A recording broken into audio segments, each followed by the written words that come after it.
a common and challenging situation that many people face, which is how to stay in shape while traveling, whether you are on a holiday or a work trip.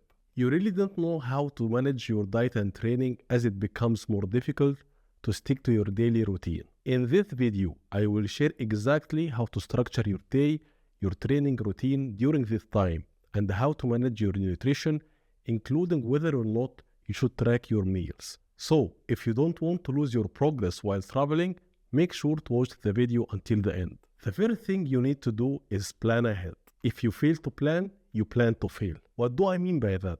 Planning ahead is crucial. Before you travel, you need to have a clear plan that aligns with your goals and expectations. This way, you will know exactly what to do and what results to expect, ensuring you don't return from your vacation out of shape.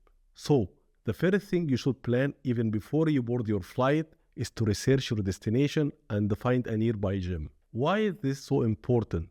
Let me explain. Most people, when they travel or go on a vacation, tend to eat more, especially if they are staying in a hotel with an open buffet. They also eat out more often and want to try new foods. As a result, the number of calories they are consuming is likely higher than their usual daily intake. If you are eating more, you should also be moving more and training intensely to make use of those extra calories. If you are eating more but stop training completely, you will likely return from vacation with a significant increase in body fat and possibly even lose muscle.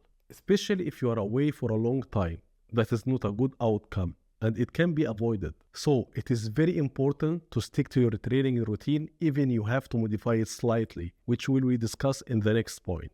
Also, from my experience, when training slips, nutrition, sleep, and other good habits tend to slip as well. However, if you maintain your training routine, you're more likely to stick to all the other healthy habits you have developed. So before you travel anywhere, it is a good idea to research the place you are going to online. It is usually best to choose a hotel with a decent gym.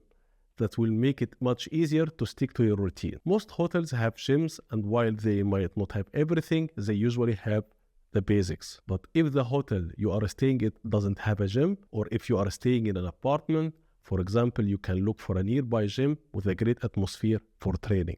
However, if you are traveling to a place with no gym at all, perhaps a desert or forest, what do you do in that case? In such situations, I recommend getting resistance bands. You can use them for training along with bodyweight exercises. Believe me, you can get a very intense 45 to 60 minute workout using just resistance bands and bodyweight exercises. So there is really no excuse not to train. Even you are only away for a week and don't feel like training, preferring to spend time with friends or family and completely relax from working out, I will still recommend going to the gym. You don't need to go as often as usual. If you typically work out 5 times a week, you can reduce it to 3 times. In that case, you could switch to full body or upper-lower workouts and focus on compound exercises so you hit all muscle groups in fewer sessions.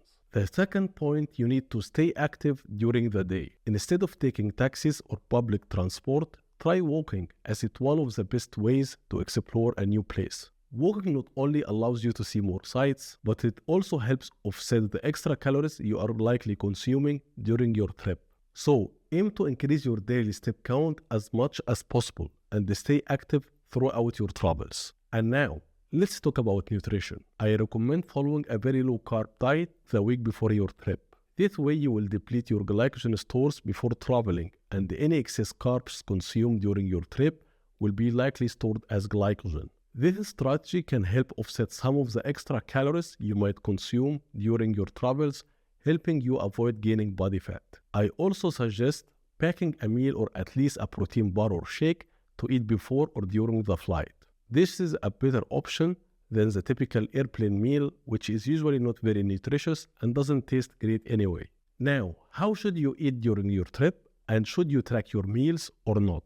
In my opinion, if you are not prepping for a contest, you can allow yourself some flexibility. You don't need to obsess over tracking your meals if it stresses you out, but you should still eat mindfully and avoid the all or nothing mentality. If you have tracked your meals in the past and have experience with portion sizes, you should be able to estimate your portions just by looking at the food on your plate. A good approach is to reduce the number of meals you eat overall. For example, if you typically eat 5 or 6 meals a day, you can cut that down to 3. However, I wouldn't recommend going below 3 meals a day. This way, you can enjoy larger, higher calorie meals, which gives you a more flexibility. Always try to include high protein source in every meal and avoid unnecessary fats from added oils, sauces, and salad dressings when possible. If you find yourself in a situation where the protein source contains a lot of fat and you can't avoid it, you can skip the carbs in that meal to balance out the extra calories from the fats. And if you know you will have a big meal in the evening and want to enjoy it, maybe with a dessert, it can be helpful to eat just protein and vegetables without carbs or added fats in your other meals to save calories for that meal. In general, it is always better to overestimate the calories you are consuming rather than underestimate them. If you found yourself in a situation where you can't access high-quality foods and don't have the time or facilities to cook, you can rely on the following food sources. They require no cooking and are perfect for eating on the go. For protein sources, cans of tuna, protein shakes, protein bars, Greek yogurt, cottage cheese, hard-boiled eggs, canned salmon or chicken, and the pre-cooked shrimp. For carb sources, rice cakes, instant oats, cream of rice, pre-cooked rice packets, fruits, wraps, whole grain bread, frozen vegetables. For fat sources, nuts, avocados, olive oil, peanut butter, almond butter, and chia seeds. With these foods, you can easily hit your macros intake without spending any time prepping them. So you really have no excuse to not to stick to your diet plan. On the other hand, if you are, for example, 6 weeks out from a bodybuilding contest, you have to be strict with your diet and there is no room for flexibility. You might even need to bring a scale to weigh your food. Therefore, it's very important to define your goal, determine what is most important to you, and set your expectations. You cannot eat everything you want, whenever you want, and still expect to gain body fat. Before you eat something, ask yourself if you know it will lead to gaining body fat, but you are okay with that because you want to enjoy yourself and have some flexibility, then by all means, go for it. What isn't okay is eating things you know will make you gain body fat and hoping for a miracle to prevent it from happening. There is no right or wrong choice here. It all depends on your goal and what you are willing to sacrifice to achieve it. Only you can decide whether enjoying food or staying in shape is more important to you. With these strategies, you will be able to enjoy your trip without losing progress. And if you want to learn how to structure your diet for fat loss or muscle building, you can download my ultimate strategy for muscle building and fat loss completely for free. In it, I explain exactly how to set up your diet step by step, covering all the details you need to reach your fitness goals. You will find the link in the description below. If you found value in this video, please give it a like, subscribe to the channel, and don't forget to hit the notification bell so you don't miss out the following videos. For online coaching and consultations, please check out my website. I will leave the link in the description below. Thanks for watching, and I will see you next time.